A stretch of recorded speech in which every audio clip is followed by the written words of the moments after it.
मेरो नाउँ त आदित्यमाने श्रेष्ठै हो।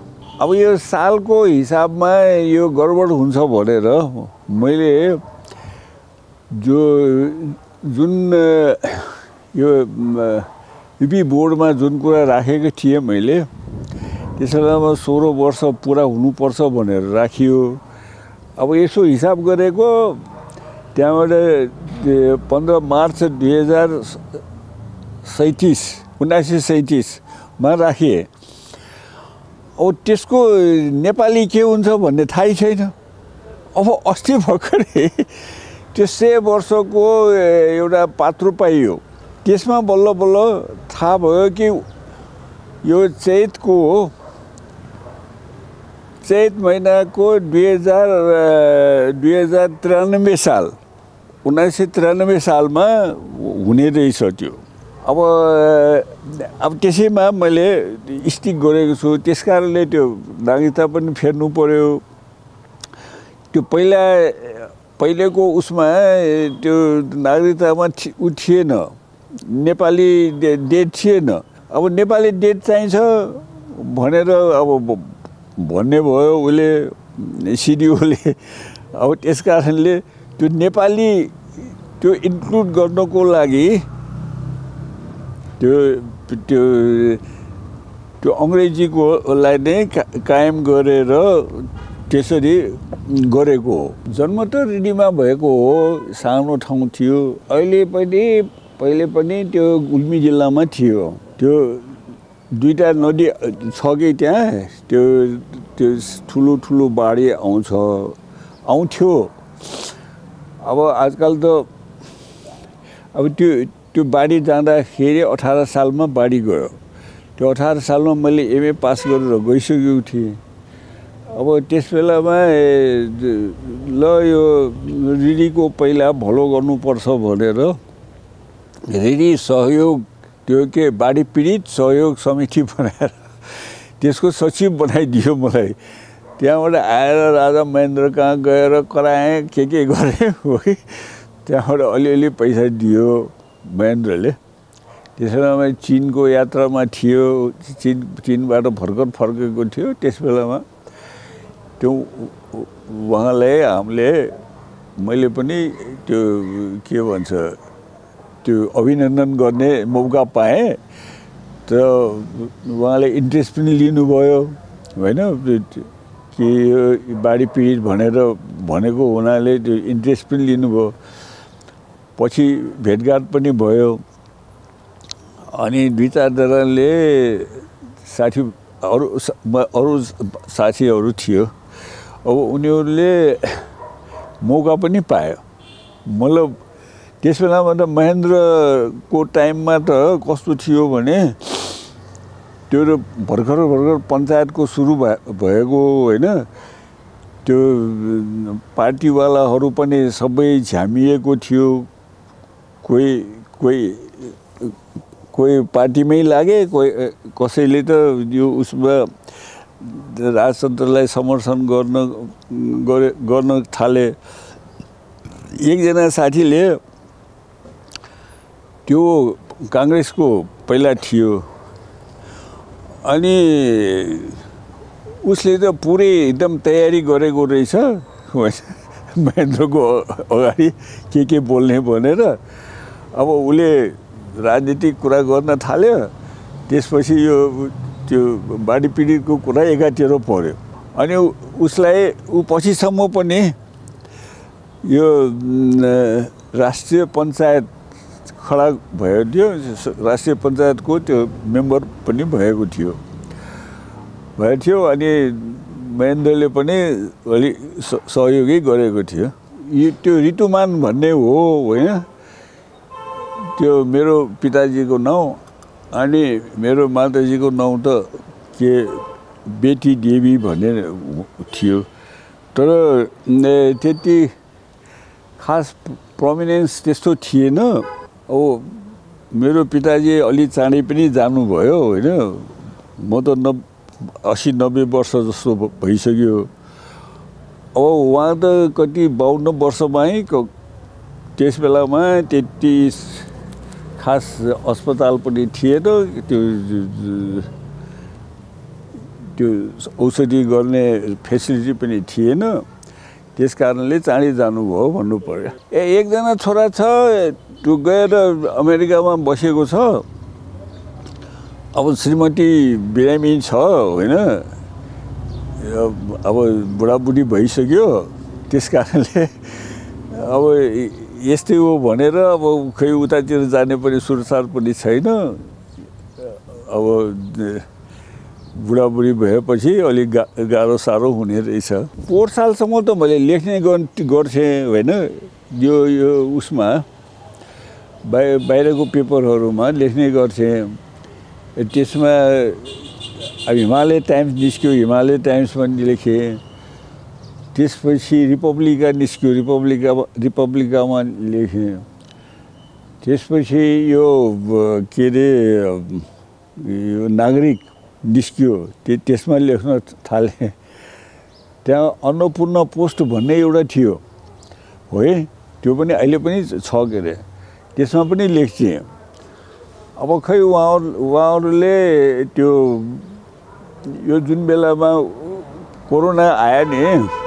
त्यस बेलामा धेरै पेपरहरू बन्द भयो अब त्यसैमा उनीहरू पनि एक किसिमले हाम्रो पैसा पनि एकातिर फालिदियो दिएन त्यहाँबाट त्यसपछि लेख्न छाडेको थिएँ त्यो आइएनएस भनेर एउटा निस्केको थियो उसलाई अलिअलि कन्ट्रिब्युट गर्थे त्यो मेरो श्रीमती बिरामी भएदेखि मैले लेख्न छोडेको छु खै आजकल त अब त्यो बिरामीको स्याहार गर्दाखेरि नै जान्छ 8-9 वर्षको त फरक छ शोभा श्रेष्ठ ऊ पहिला पुरातत्वको के भन्छ निर्देशकसम्म भएको थियो मैले यो धेरै टेन्सन लिनु ठिक छैन यो मन्त्रीहरूले के गर्छ छोडिदियो भनेर त्यो पेन्सन पाकिसकेको थियो 30 वर्ष हो कि कति हुन्छ नि पहिला त त्यस बेलामा छोडिदियो छोराको नाम चाहिए राकेश श्रेष्ठ हो ऊ 30-32 वर्ष भइसक्यो अमेरिका गएर बसेको त्यहीँ पढ्यो त्यहीँ काम गर्न थाल्यो अब न हामी गएर त्यहाँ बस्न सक्ने न ऊ आएर यहाँ बस्न सक्ने हो कि अब उसको आमा बिरामी भएपछि कहिले आउँछ अब शौक त तपाईँको पढाइ लेखेमै नै हो अब पढ्नेमा हो लेख्नेमा हो कि अब यो जति पब्लिक एफेयर्सहरू छ नि अब त्यसमा इन्ट्रेस्ट जागेको हो अब गर्दा पहिला त हेर्नुस् अब यो राजा महाराजाहरूलाई पनि कति कुरा भनियो यसो नगर्नुस् उसो नगर्नुस् भनेर अब ज्ञानेन्द्रलाई त मैले त धेरै नै लेखेकै हो उहाँ राजा हुनुभन्दा अगाडि नै यो मान्छे राजा हुन्छ र यसले यसो काम गर्छ भनेर पनि लेखेको अनि त्यस्तै गर्यो गर्न पनि त्यस्तै गर्यो यो 50 वर्ष पहिला फर्काइदिन्छ 50 त्यो उसको बाउले गरे जस्तो गरेर त्यहाँबाट मनपरी गर्छ भनेको साँच्चैको गर्यो बा म त छक्क परेँ अब त्यसपछि मैले लेखेँ मैले चिन्ने मान्छेमा उसलाई मलाई ज्ञानेन्द्रलाई चिन्ने मान्छेमा यो नेपाली म मात्रै रहेछु भनेसम्म पनि लेखेँ हो कि अब त्यो लेख्दा त्यस्तो पनि पर्यो अब नभन्दै उसले राम्रोसँग पढ्ने त रहेछ अब पछि भेटघाट भयो त्यस बेला जुन बेलामा राजा थियो त्यस बेलामा त भेटघाट भएन राजा गइसकेपछि राजतन्त्र गइसकेपछि भेटघाट हुन थाल्यो त्यो पनि एक दुईपल्ट म गइदिएँ त्यहाँबाट म पढ्दैछु भनेर भन्नुभयो। इन्सपिरेसन केही पनि थिएन। हेर्नुहोस् त्यो कस्तो हुँदै रहेछ भने मान्छेहरूको एउटा ट्रेन्ड के भन्छ विशेषता हुने रहेछ कि क्या हो। अब मलाई पत्रकारितामा आएपछि घरमा आएको जस्तो फिल भयो है। अब त्यस बेलामा त्यो गोरखापत्र भर्खर त्यो उसमा कम्पनी खडा गरेको थियो गभर्मेन्टले। अनि रामराजा पौडेल थियो उसको। अनि उसले भर्ना गर्दाखेरि नै भन्थ्यो तपाईँ यो पोस्टको लागि धेरै उ छ के एमए पास गरिसकेको थिएँ मैले। यो पोस्टको लागि धेरै योग्य हुनुहुन्छ। अब आउन लाग्नुभयो त्यो त ठिकै राम्रै कुरा हो। तर तपाईँले यहाँ बसेर अरू कुराहरू धेरैहरू त्यो के भन्छ हुन्छ असम्भावनाहरू हुन्छ भनेर भन्नुभएको थियो उहाँले। हुन पनि उहाँले गर्न सक्दासम्म त गर्नुभयो। कुन गोरखापत्रमा यो धेरै अगाडिको कुरा हो। यो कुन सालमा भने 2018 साल 19 साल 20 सालको कुरा हो। हेर्नुहोस् त्यस बेलामा एउटा कन्ट्रोभर्सी आयो। कन्ट्रोभर्सी के थियो भने कि नेपालमा जति पत्रकारितामा लागेको छ उनीहरूले राम्ररी त्यो देन दिएको छैन भन्ने कुरा आयो। योगदान दिएको छैन भन्ने।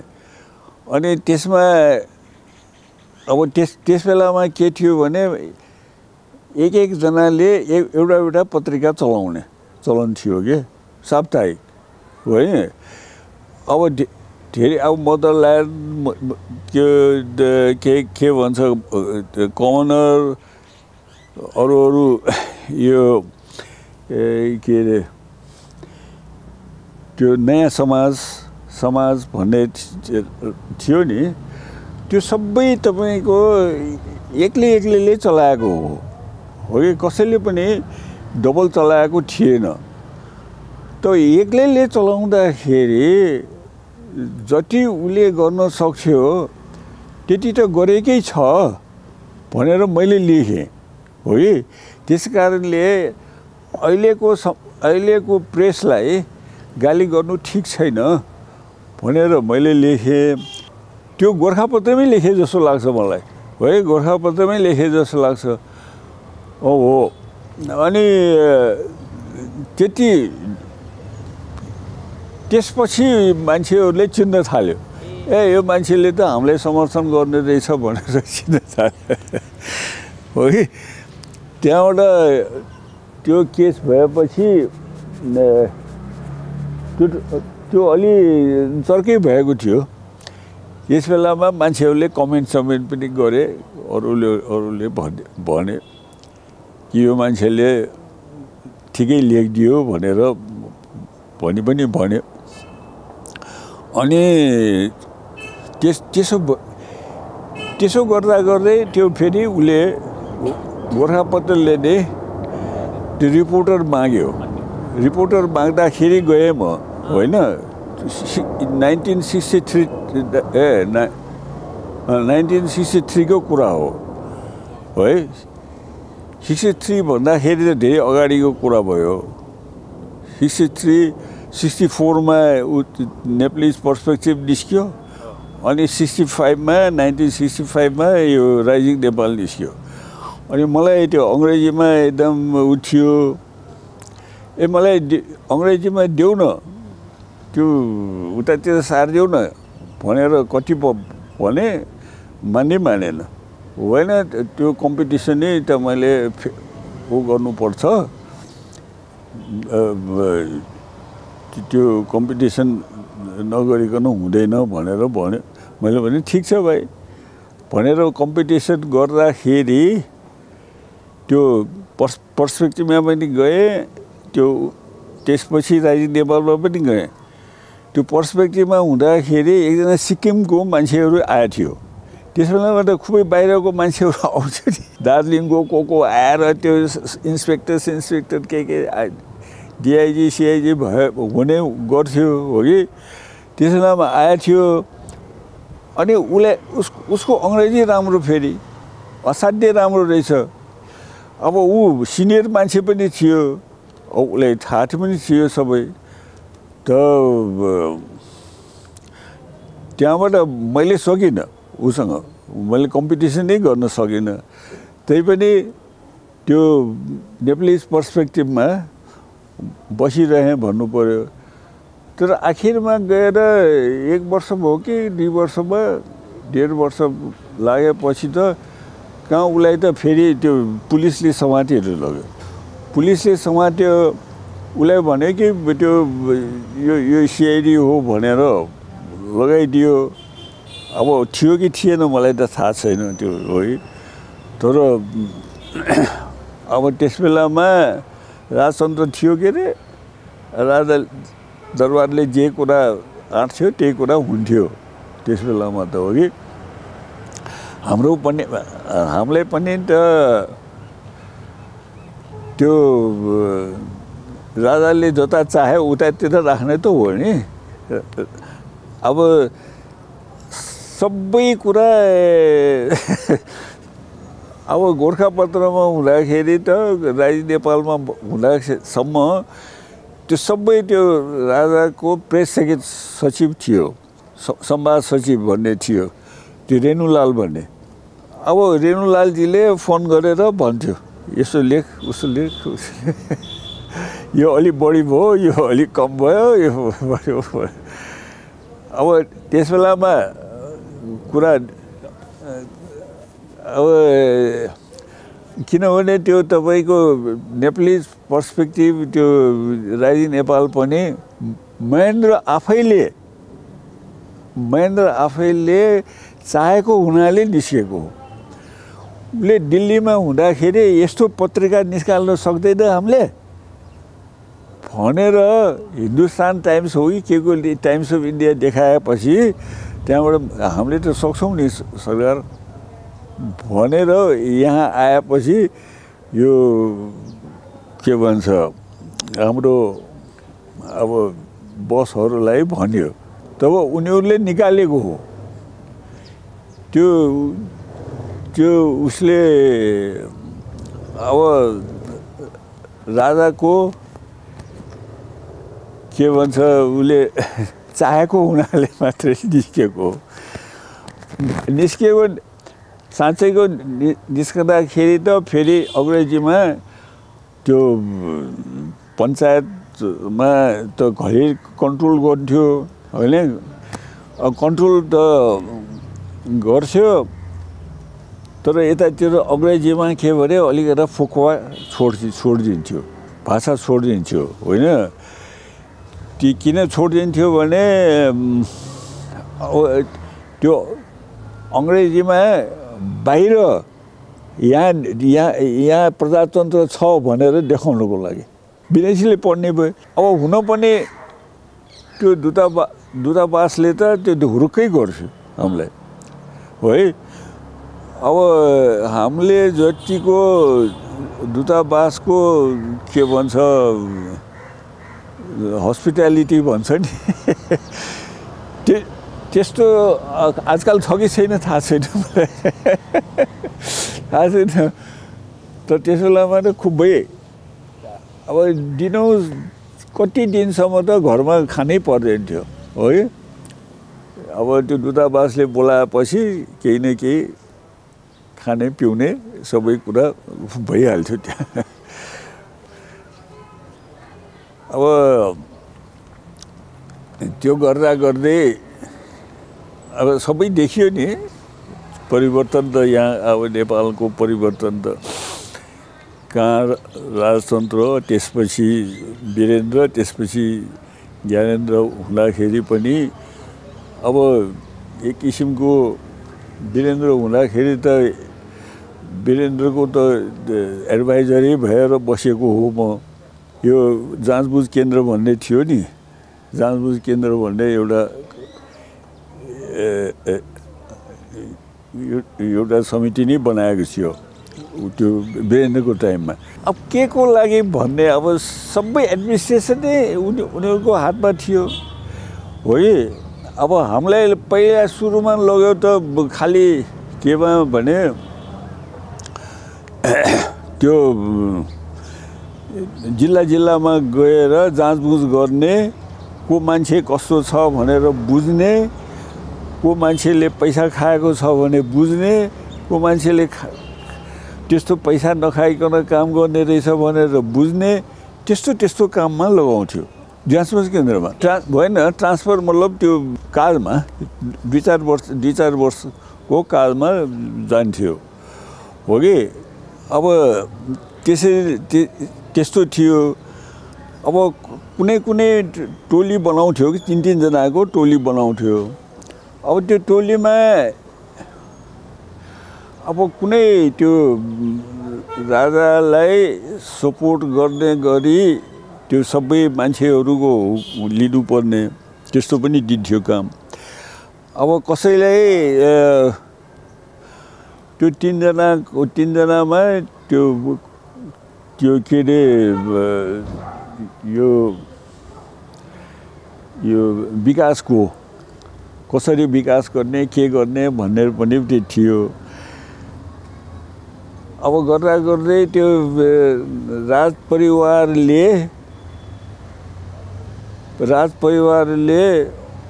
यो फरेन एक्सचेन्ज छ नि, फरेन एक्सचेन्ज त फ्री थियो उनीहरूको लागि त। हाम्रो लागि त तपाईँको $100 हो कि $200 मात्रै दिन्थ्यो बाहिर जानलाई, उनीहरूलाई फ्री थियो हेर्नुहोस् हो।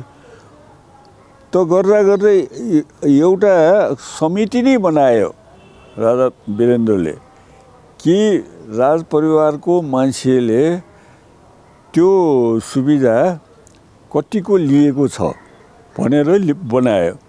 अब त्यो रिपोर्ट बाहिर आएन, त्यो भित्रै रह्यो है। उनीहरूले अब दरबारको मान्छे हो भनेपछि यो सबै त्यो छानबिन खुला हुन्थ्यो। अब सबै त्यो तपाईँको रिपोर्टहरू दिनु पर्थ्यो त्यहाँ है। अब दरबारको त्यस्तो थियो त्यस बेलामा। अब त्यस कारणले त्यो बाहिर पनि निस्केन, भित्रभित्रै राख्यो भन्नु पर्यो। अब त्यसमा त अब भन्नु हुँदैन। अब ज्ञानेन्द्रले त्यो के कुरामा दुरुपयोग गर्यो, कति रक्सी ल्यायो, कति त्यो पैसा त्यो पैसा खर्च गर्यो, कहाँ पैसा राखेको छ भनेर पनि अनेक कुरा निस्क्यो त्यसमा है। तर त्यो बाहिर निस्केन, भित्रभित्र मात्रै रह्यो क्या त्यो। पाएँ त्यो त राजा वीरेन्द्र र ऐश्वर्या यसरी सँगै बस्दाखेरि हाम्रो काम के भने फलानो यो जिल्लामा सवारी हुन्थ्यो नि त्यस बेलामा त। जिल्लामा जाँदाखेरि फलानो मान्छेले पैसा खाएको छ, यदि पैसा खाएको छ त्यहाँ निकालिदियो। अब निस्कनु पनि सक्छ, अब तपाईँको पुरस्कार पनि दिन सक्छ होइन। त्यो रिपोर्ट जस्तो आउँछ। अब रिपोर्ट कसको आउँछ, अब त्यहाँ त्यो इन्ट्रेस्टिङ छ। त्यहाँ हेर्नुहोस्, रोयल इन्टेलिजेन्स भन्ने एउटा थियो, त्यसपछि पुलिसको एउटा जान्थ्यो रिपोर्ट, एउटा आर्मीको जान्थ्यो, एउटा एडमिनिस्ट्रेसनको जान्थ्यो। तर सबै रिपोर्टमा त्यो एकदम विश्वासिलो भनेर कसलाई मान्थ्यो थाहा छ तपाईँले? त्यो आर्मीले जे कुरा भनेको छ यो मान्छे बदमास छ तपाईँ बदमास छ भनेर भन्यो भने त्यो अरूले असल छ भन्यो भने होइन जाजबुजले त खालि त्यो अरूको मात्रै गर्थ्यो सेनाले पट्याउँथ्यो त्यो आखिरी टाइममा त्यो अब साँच्चै भन्यो भए सेना त त्यस बेलामा त राजाकै कन्ट्रोलमा थियो नि होइन र सेनाले त्यस्तो विश्वास पनि गर्ने के त्यो त्यस बेलामा अब रोयल इन्टेलिजेन्स भनेर अलग्गै थियो त्यहाँ त्यो के भन्छ दरबारमा तर त्यसको त्यति महत्त्व थिएन जति कि तपाईँको आर्मीको रिपोर्टमा गर्थ्यो पुलिसको रिपोर्ट त कसैले पनि हेरिन्थ्यो त्यसै फालिदिन्थ्यो होइन त्यहाँ गोर्खापत्रमा त मेरो प्रमोसन नै भएको थियो त्यो एक्जिक्युटिभ एडिटरसम्म भएको थिएँ म अब त्यहाँ कस्तो भयो भने त्यो पर्खनुहोस् है 36 सालमा जनमत सङ्ग्रह हो होइन जनमत सङ्ग्रहमा केही पनि भएन होइन जनमत सङ्ग्रह हुँदाखेरि त्यो गोर्खापत्रको सबै मिसिन जलेको थियो त्यहाँ नजिकै उ थियो होइन दमकल थियो त्यही पनि त्यसलाई आउन दिएन त्यत्रो ठुलो एकदम उ भएको थियो जलाइदिएको बहुदलवादीले जलायो त्यसको भोलिपल्ट त्यो उ भयो के भन्छ जनमत सङ्ग्रहको घोषणा भयो राजाबाट त्यस बेलामा म अमेरिकामा थिएँ त्यसपछि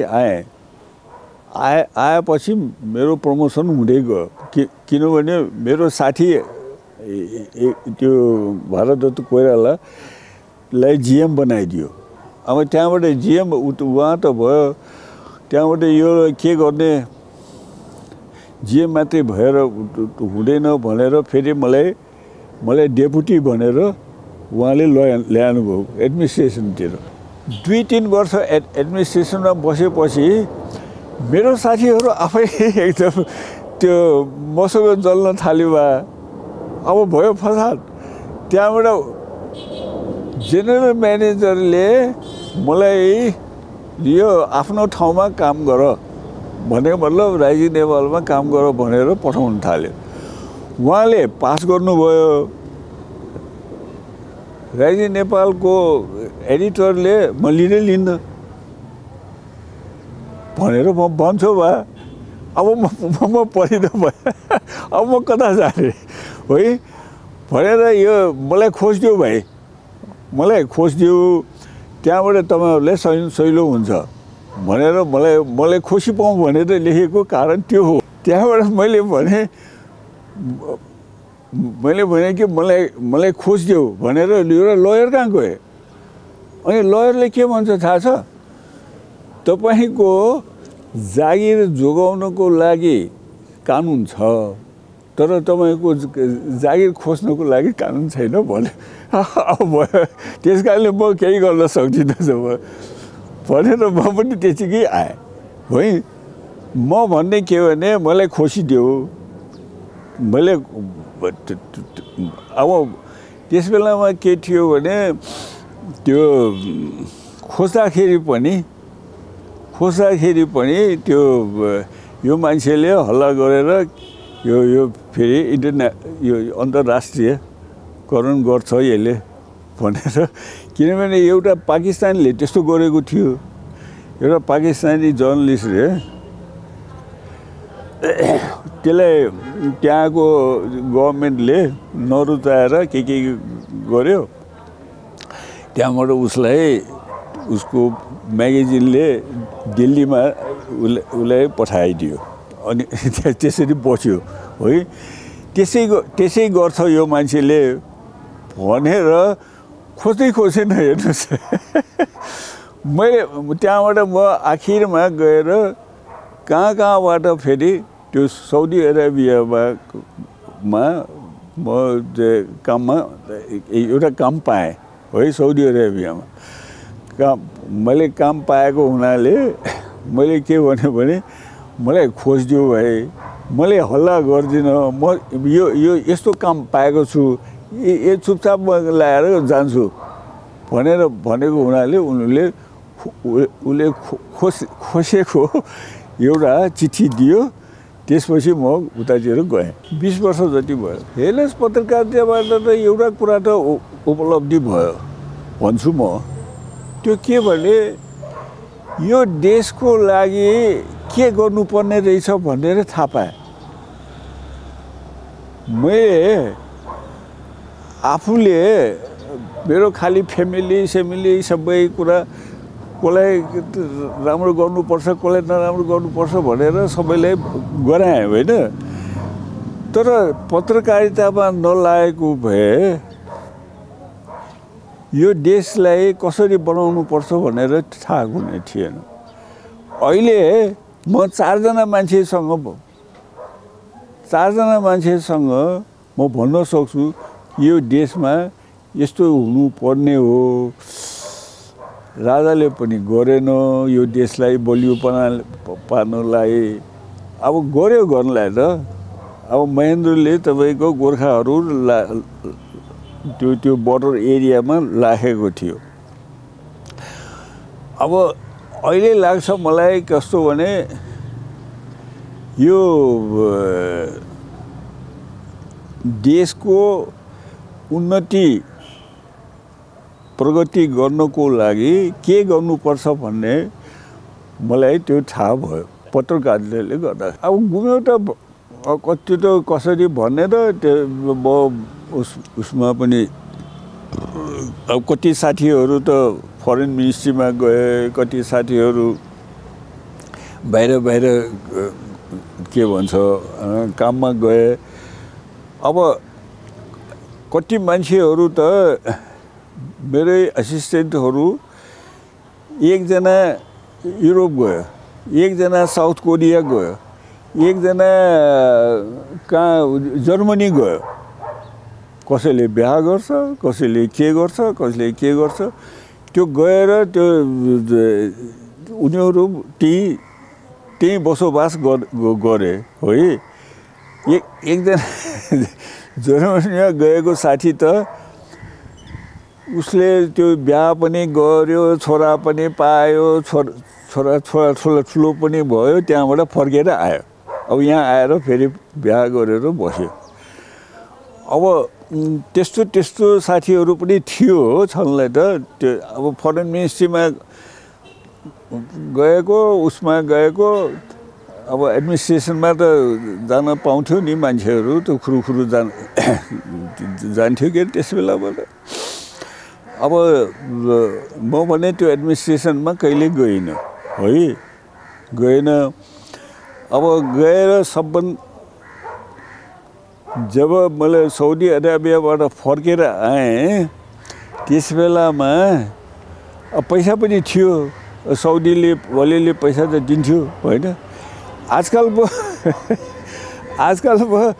साउदी अरेबियामा दुःख पाउँछ भन्छ होइन त्यस बेलामा त दुःख थिएन त्यस बेलामा त भर्खर बनाएको थियो उनीहरूले है मान्छेहरूलाई एकदम मान्थ्यो अनि फरेनर्सहरूलाई भनेपछि धेरै नै मान्थ्यो अनि त्यहाँबाट आएको पैसा थियो गाडी पनि थियो के थियो मसँग त्यस बेलामा त्यो एसियन फोरम अफ इन्भाइरोन्मेन्टल जर्नलिस्ट भनेर एउटा बन्यो त्यसको चेयरम्यानसम्म भएँ म है म पहिलो चेयरम्यानसम्म भएँ त्यहाँबाट त्यो अब दोस्रो पल्ट 2-3 वर्षपछि त त्यो उसले फिलिपिनको एउटा साथी थियो उसले लिएर गयो है अब पछि त नहुने रहेछ अब कस्तो हुन्छ भने हेर्नुस् यो अन्तर्राष्ट्रिय कुरामा त मान्छेले मान्छे गर्दैन रहेछ खै पत्रकार नभएको भए त के भइन्थ्यो होला त्यो टिचर भइन्थ्यो होइन पत्रकार भनेपछि त मान्छेहरूले अलि फरक त गर्छु पनि होइन अहिले कस्तो गर्छ थाहा छैन होइन तर पहिला त त्यो पत्रकार आयो भनेर मान्छेहरू तर्सन्थ्यो पनि अलि दरबार पनि अलि डराउँथ्यो हो कि किनभने सबै थाहा पाएपछि त त्यो के गर्छ भनेर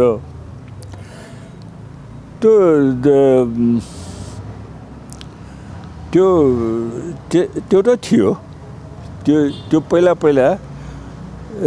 पत्रकारिताको महत्त्व त प्रशस्त थियो होइन अब पछि त धेरै भएर पनि होला त्यो हो कि अब अहिले फेरि छिचोलिएको के भन्छ व्यवस्था आउन थाल्यो हो कि जथाभावी लेख्ने जथाभावी भन्ने जथाभावी गर्ने त्यो प्रजातन्त्र लाग्यो अब प्रजातन्त्र लागेपछि त कसैको केही लागेन साँच्चैको फ्रिडम अफ स्पिच भनेको त प्रजातन्त्र आएपछि नै भएको हो त्यो बेलासम्म त दरबारको कन्ट्रोलै थियो त्यस्तो त बहुत धेरै छ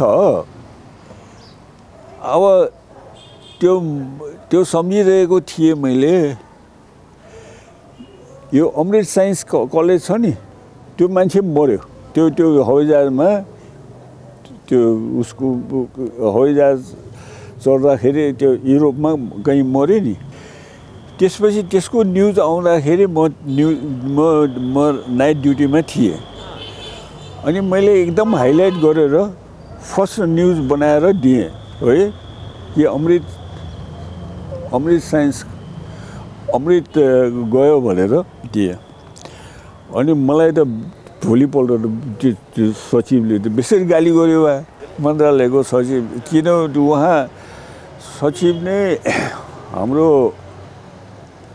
त्यो थियो के अरे त्यो के अब त्यो मन्त्रालयकै ऊ त थियो नि कन्ट्रोल त थियो नि अब त्यहाँबाट गाली गरे म चुप लगाएर बसेँ मन्त्रीजी आयो त्यहाँबाट मन्त्रीजी त्यो बेलानन्द झा थियो अफिसमा आयो त्यो अफिसमा आउँथ्यो पहिले अहिले त्यसै कुरा चल्दा यो कुरा निस्कियो यो अमृतको कुरा निस्कियो त्यहाँबाट यसरी त्यो सचिव पनि थियो अनि उसले मन्त्रीले फेरि ठ्याक्कै उल्टा कुरा गर्थ्यो यो त ठिक गर्यो तपाईँले गरेको एकदम ठिक छ भनेर भन्यो भए हो त्यो सचिवलाई एकदम गाली गर्यो त्यहाँबाट सचिवले पछि भन्यो हो अब त्यो पब्लिक फिगर सोसियल फिगर थियो नि त त्यस बेलामा त अमृत साइन्स कलेज बनाएको मान्छे होइन जे भए पनि उसले हाइलाइट गरेको बेसै गरेछ भनेर भन्थ्यो कि उसले अब त्यस्तो पनि छ अब यो के भन्छ रेणुलालजीलाई चित्त बुझेन छ त्यो एक दिन मैले गोरखापत्रमै हुँदाखेरि के लेखिदिएको थियो भने पशुपतिमा मान्छे जलाउनलाई दाउरा भएन दाउरा छैन भनेर त्यो खबर आयो थियो अनि दाउरा भएन भनेर एउटा के खबर छापिएको थियो मैले छापेको थिएँ भन्नु पऱ्यो त्यस बेलामा त म रिपोर्टर थिएँ अनि रेणुलालजीले एकदम संवाद सचिवले यस्तो त हुँदैन यो हुनै सक्दैन यस्तो कुरा छाप्न पनि हुँदैन भनेर के भन्यो के अरे भनेपछि तर भने पनि त्यो एक्सन त गर्दैन थियो विज्ञापनसँग त्यति जोडिएन बेसरी कुरा एक वर्ष त त्यो एएफपीजीको चेयरम्यान हुँदाखेरि एक वर्ष त म त नेपालमा बस्नै पाइनँ विदेशमा मात्रै किनभने त्यो एक वर्ष जति पहिलो वर्ष खालि त्यो उ गर्नलाई गयो है प्लान बनाउनलाई प्रोग्राम बनाउनलाई गयो अर्को वर्षदेखि उनीहरूले त्यो फन्ड्सहरू आयो त्यसपछि त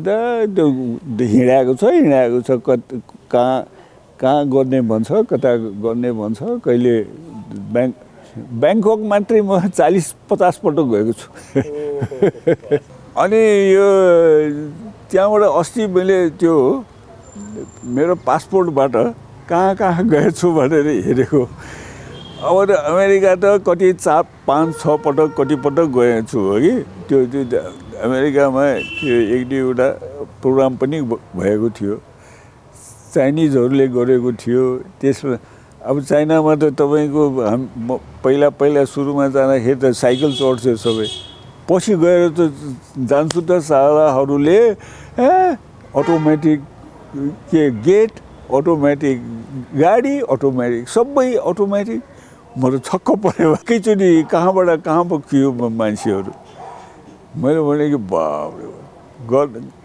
गर्न खोज्यो भने हेर्नुहोस् केही यो व्यवस्था खराब होइन मान्छे खराब छ मान्छे नै सबै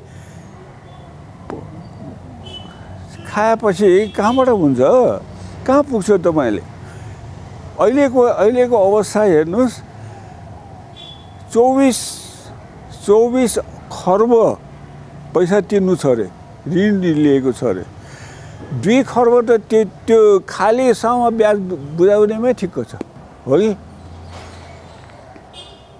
अब त्यही पनि अब लिन्छ अब लिँदैकै छ आजकल त हेर्नुहोस् पत्रकारितामा त धेरै जसो हुनलाई त पहिले पनि मान्छेहरू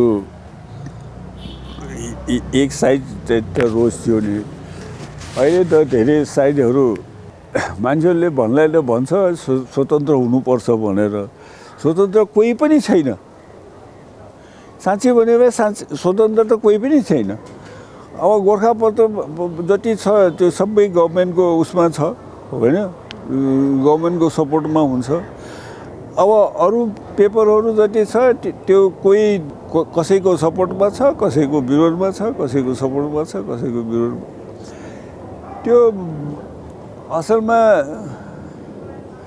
अब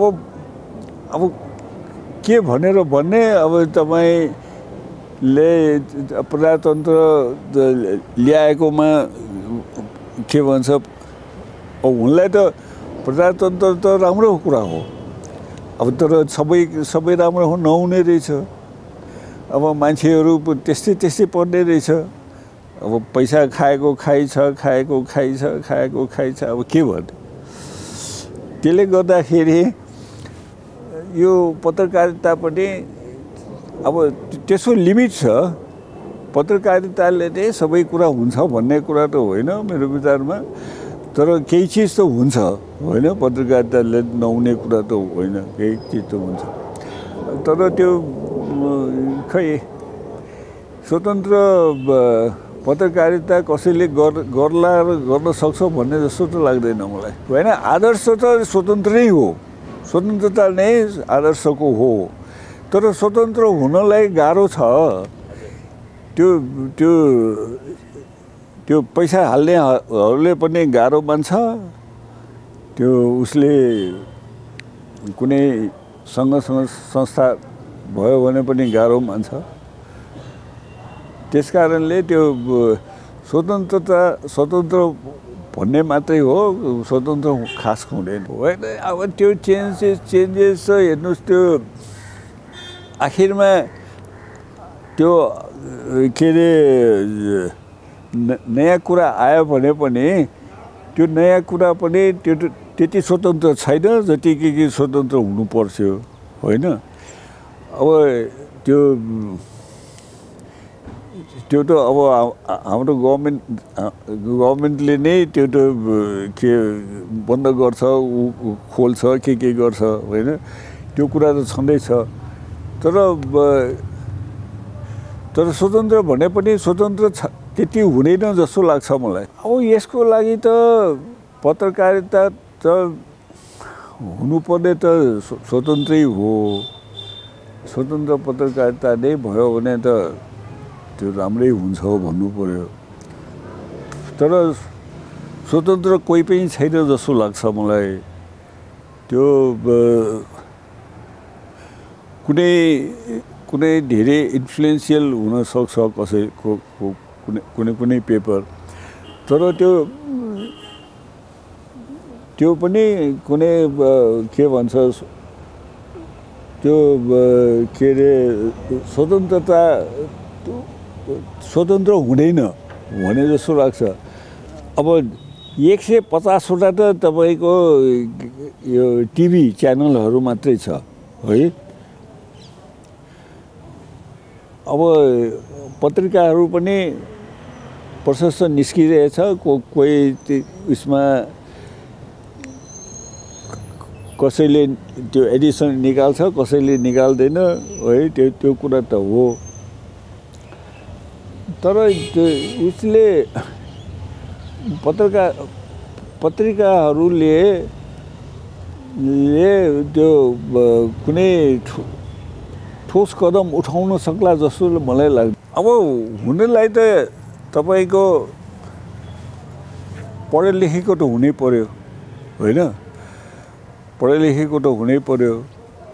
अब स्वतन्त्र भन्दाखेरि स्वतन्त्रता दोस्रो कुरामा स्वतन्त्रता राख्नुपर्छ। अब स्वतन्त्र हुनको लागि पनि तपाईले तर्कपूर्ण सबै कुराहरू त गर्नै पर्छ हैन। अब एकजना त्यो इन्डियनको जर्नलिस्ट आएर त्यहाँ नेपाली एउटा जर्नलिस्टले सोध्यो उसलाई, के सोध्यो भने यो लिम्पुवा धुराको कुरा के हो भनेर सोध्यो। अब लिम्पी अब उसले भन्छ कि दुवैतिरको दिनु, जबसम्म दुवैतिरको कुरा गर्दैनौ तबसम्म पत्रकार हुँदैन भने। अब त्यो कुरा पनि होइन उनलाई त। तपाईको दुवैतिरको कुरा गर्ने भनेपछि त हिन्दुस्तानको पनि कुरा गर्नु पर्यो होइन। त्यो कुरा त नेपाली जर्नलिस्टले त मान्दैन होइन। त्यसकारणले त्यो थ्योरी र त्यो प्र्याक्टिसमा त फरक पर्ने रहेछ। चाहना त हुनु पर्यो होइन, त्यति भए पनि पुग्छ भन्ने कुरा, बल्ल तर्कपूर्ण त हुनु पर्यो भनेर। तपाईको जबसम्म तपाईको देश अलि उन्नति गर्दैन, जबसम्म तपाईको मान्छेहरूले दुःख पाइरहेको छ, त्यस बेलासम्म यो देश यो व्यवस्था, यो देश भन्ने कुरा केही पनि हुँदैन होइन। अब त्यस्तो गर्नको लागि पत्रकारहरूले केही गर्न सक्छ, गर्न नसक्ने त होइन। अब तर त्यो व्यक्तिगत त्यो लिमिटेसनले गर्दाखेरि त्यो सायद त्यो स्वतन्त्रता त्यो पाउन सकिन्न कि जस्तो लाग्छ मलाई।